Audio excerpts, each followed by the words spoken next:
bigyan natin ng reaction, opinion ngayon. Ito, mainit na diskusyon sa Senado. Post ito ni Ben Star Hadra.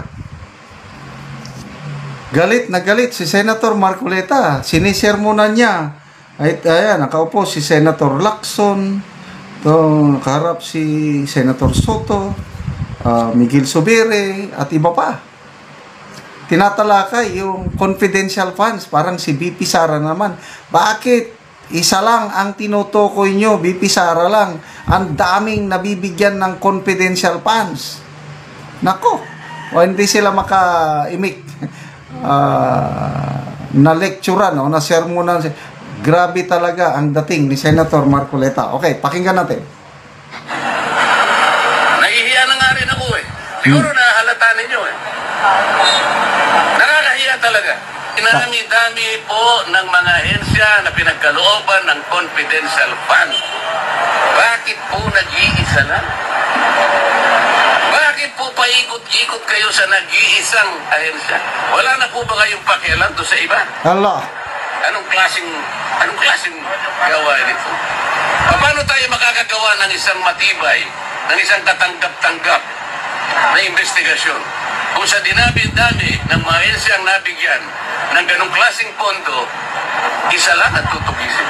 Kaya nila ginagawa ito para sa impeachment. Yun, ginagawa para sa impeachment. Baka sakaling makakuha siya. Hindi po ganun nga eh. Baligtad po ang nangyari. Hindi po kayo ang gagawa niyan. COA po. Kung yun ang ating objective. Bakit isa lang inimbestigan natin? Ilang opisina ba ang merong confidential fund sa palagay nyo? May idea ba kayo? NGAs na lang. National Government Agencies. Ilan ba karami ang National Government Agencies? Palagay mo na lang 500. Okay? At yung kalahati nun, binigyan ng confidential fund, 250 yun. LGUs, sila ng LGUs. Mga mayors and gobernador. Palagay mo lang 1,000, kalahati nun, 500. O di 750 na yun. What about the GOCCs? Grabe. Government-owned and controlled corporations, mga 300 yan. Kalahati na lang, 450. O palagay mo lang 1,000 na lang ang nabigyan na ahensya ng gobyerno. Bakit? Bakit Office of the Vice President lang? Kahit anong committee yun. Kaya sabihin nilang hindi ako member, pwede ako magsalita at mag-participate. Patay kayo. Pipigilan nila ako. Di ba nyo naiintindihan kung anong klaseng procedure, kung anong klaseng tuntunin na ang meron kami? Ang 17 taong ko na sa Congress, ngayon ko lang po nakita ang mga pangyayaring ito. Nalulungkot po ako, nagdaramdam ako, nai-stress ako kung bakit nangyari ito. Ito lamang pagdinig na ito in aid of legislation. Kayo po na nasa media, nalapit na ako mapahiya. Grabe oh. Hindi sila makaimik, ano? Nag-alisan. Kasi totoo ang sinasabi ni Senator Marcoleta. Ito na ang next move nila. Bantayan natin. Bubuhayin nila ang impeachment case ni BP Sara na naka-archive diya sa Senado. Buti na lang at meron, hindi po nasayang ang boto natin kay Senator Marcoleta. Magbasa lang tayo sa mga comments ha.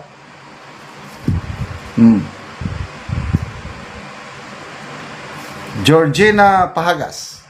Dapat palitan si Soto as SP dahil kumakampiyan kay Romualdez. Dapat talaga maimbestigan sina Saldico at Martin Romualdez sa Senado. Trixie Moring.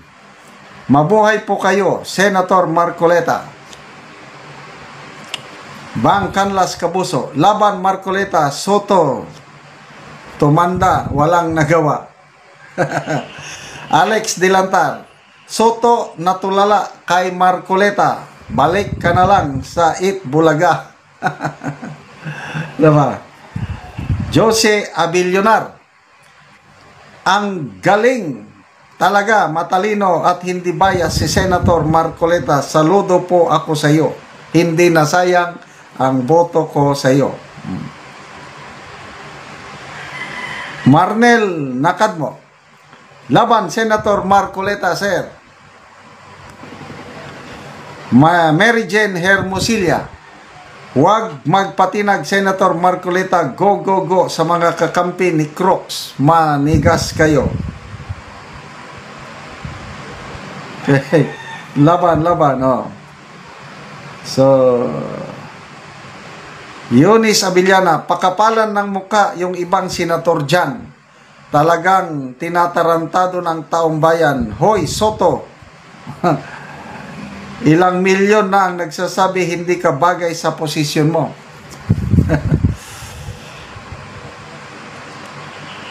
Okay, so sinisimulan na ba nila ang move nila para mabuhay ulit ang impeachment case ni VP Sara? Sabi ni Teo Moreno, yung post niya, kailangan nila ng diversionary tactics. Kasi ang sentro ng taong bayan ngayon, flood control anomaly. Kaliwat kanan na ang kilos protesta laban dyan, ay kailangan nila ng ibang bagay para mabaling ang atensyon ng tao. Yan ang opinion ni Teo Moreno. At nabigla ako nung mapanood ko itong video na ito sa Senate. I don't know kung break ba nila kasi nag-uusap. Confidential funds na ang pinag-uusapan. Hindi sila talaga titigil na ano. O isa pa. So ito, plan B, parang mabubuhay ulit, impeachment. Plan C, ombudsman. Parang ayos na ang clearance ni Secretary Boying Rimulya, na-dismiss na ang kaso niya sa ombudsman at baka maisama na siya sa shortlist ng JBC papunta sa Pangulo. At ito na, huwag tayong magtataka kung ang next ombudsman natin ay si Secretary Boying Rimulya. Sabi ni Senator ay may plan. Anong plan na yan? Plan C, pasampahan ng patong-patong na kaso si VP Sara hanggang mapakulong nila bago mag 2027. In that way, maalis na sa landas nila si VP Sara yung nag-aambisyon na maging presidente sa 2028. Statement ni Senator Soto doon sa interview ni Christian Isguera sa kanya tungkol sa akusasyon na parang tuta siya ni Speaker Martin Romualdez. Okay, sandali ito, basahin ko. Gimmick yan ng minority. Hindi ba nila naisip na baka si Martin Romualdez ang tuta ko? Kasi inaakusahan siya na tuta siya ni Romualdez. Dahil isang tawag lang ni Romualdez, pinagbigyan niya yung tawag na yung na-contempt na Engineer Hernandez, hindi na binalik sa Senado, kundi doon na dinala sa PNP Custodial Center. Sabi niya, hindi ba nila naisip na baka si Martin Romualdez ang tuta ko? Makabintang sila porque pinagbigyan ko yung TRICOM tuta na ako? May ginawa ba akong illegal? Yung request ng House of Representatives illegal? Hindi. Ang gusto nyo, awayin ko yung House of Representatives on day 1, mamatay sila sa sama ng loob. Grabe, coming from a Senate President, I don't know kung ano ang dating sa inyo. Okay, ito. Ilagay ko, sarili ko, kasama ako doon sa minority. Siya. Anong dating sa akin? Masama. Hindi maganda ang dating for a Senate President to say these words. Basta, di ba, bago lang siyang pinayuhan ni Senator Lacson. I think in an interview, sabi ni Senator Lacson, kinausap daw niyang Senate President na huwag niyang maliitin ang minority.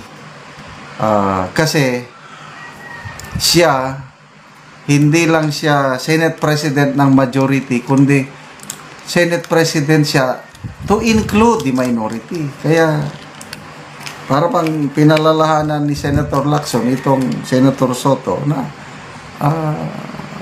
magdahan-dahan ka. Dahil baka bukas, ikaw naman ang ikodita. Which is correct. Oh, napakaganda yung paliwanag ni Attorney Guanzon na very slim ang lamang ng majority at napakadaling magbago ang sitwasyon. Baka bukas makalawa, talsik na siya as Speaker, as Senate President. Bakit? Oh, 15 ang Soto Group. Siyam ang minority bloc. Ngayon, si Senator Alan Peter Cayetano ang minority leader. Kung siya ang itos up ng itong minority na aagaw ulit sa pwesto ni Soto, madali. Paano? Ganito ang nakikita ni Attorney Guanzon, which I totally agree. Yung kapatid ni Senator Alan Peter Cayetano na si Pia Cayetano, madaling kunin yan. Kasi nga, kapatid niya ang maging Senate President. Bakit hindi? So, pag nakuha si Pia Cayetano, 10 na sila.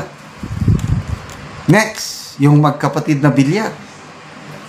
Sabi ni Attorney Guanzon, madali lang kunin yung mga Villar kasi nga, kung bakit sila sumama sa bagong majority, para lang ma-maintain nila yung kanilang chairmanship. Ganyan ang labanan eh. Tignan nyo yung dalawang dilawan na Kiko Pangilinan and Bam Aquino. Pag ganyan-ganyan lang, basta importante, makuha mo pa rin ikaw pa rin ang chairman ng gusto mo. So, agree ako na madaling kunin ang mga Villar. Kasi,